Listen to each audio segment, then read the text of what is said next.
प्रिय भक्तों, आचार्य द्रोणाचार्य पांडव तथा कौरव राजकुमारों को अस्त्र शस्त्र की विधिवत शिक्षा प्रदान कर रहे थे। उन राजकुमारों में अर्जुन के अत्यंत प्रतिभाव तथा गुरुभक्त होने के कारण वे द्रोणाचार्य के प्रिय शिष्य थे। द्रोणाचार्य को अपने पुत्र अश्वत्थामा पर भी विशेष अनुराग था, इसलिए धनुर्विद्या में वे भी सभी राजकुमारों में अग्रणी थे। किंतु अर्जुन अश्वत्थामा से भी अधिक प्रतिभावान थे। एक रात्रि को गुरु के आश्रम में जब सभी शिष्य भोजन कर रहे थे, तभी अकस्मात हवा के झोंके से दीपक बुझ गया। अर्जुन ने देखा, अंधकार हो जाने पर भी भोजन के कौर को हाथ मुंह तक ले जाता है। इस घटना से उन्हें यह समझ में आ गया कि निशाना लगाने के लिए प्रकाश से अधिक अभ्यास की आवश्यकता है। अब उन्होंने रात्रि के अंधकार में भी लक्ष्य भेदने का अभ्यास करना आरंभ कर दिया। गुरु द्रोण उनके इस प्रकार के अभ्यास से अत्यंत प्रसन्न हुए। उन्होंने अर्जुन को धनुर्विद्या के साथ ही साथ गदा, तोमर, तलवार आदि शस्त्रों के प्रयोग में भी निपुण कर दिया।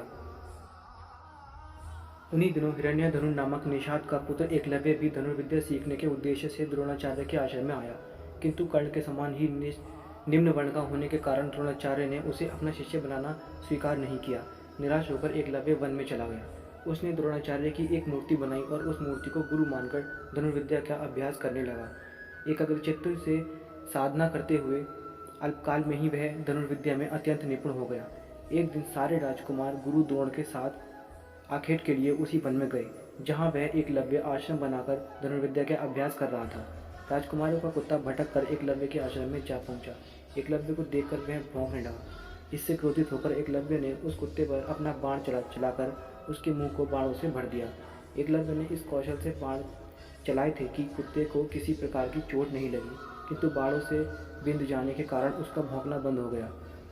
कुत्ते के लौटने पर जब अर्जुन ने धनुर्विद्या के उस कौशल को देखा, तो वे द्रोणाचार्य से बोले, हे गुरुदेव, इस कुत्ते के मुंह में जिस कौशल से बाण चलाए गए हैं, उससे तो प्रतीत होता है कि यहाँ पर कोई मुझसे भी बड़ा धनुर्धर रहता है।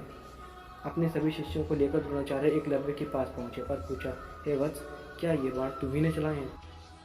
एकलव्य के स्वीकार करने पर उन्होंने पुनः प्रश्न किया, तुम्हें धनुर्विद्या की शिक्षा देने वाले कौन हैं? एकलव्य ने उत्तर दिया, गुरुदेव, मैंने तो आपको ही गुरु स्वीकार करके धनुर्विद्या सीखी है।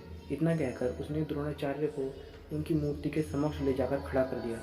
द्रोणाचार्य नहीं चाहते थे कि कोई भी अर्जुन से बड़ा धनुर्धारी बन पाए। वे एकलव्य से बोले, यदि मैं तुम्हारा गुरु हूँ तो तुम्हें मुझको गुरु दक्षिणा देनी होगी। एकलव्य बोला, गुरुदेव, गुरु दक्षिणा के रूप में आप जो भी मांगेंगे मैं देने के लिए तैयार हूँ। इस पर द्रोणाचार्य ने एकलव्य से गुरु दक्षिणा के रूप में उसके दाहिने हाथ के अंगूठे की मांग की। एकलव्य ने सहर्ष अपना अंगूठा काटकर द्रोणाचार्य के चरणों में समर्पित कर दिया।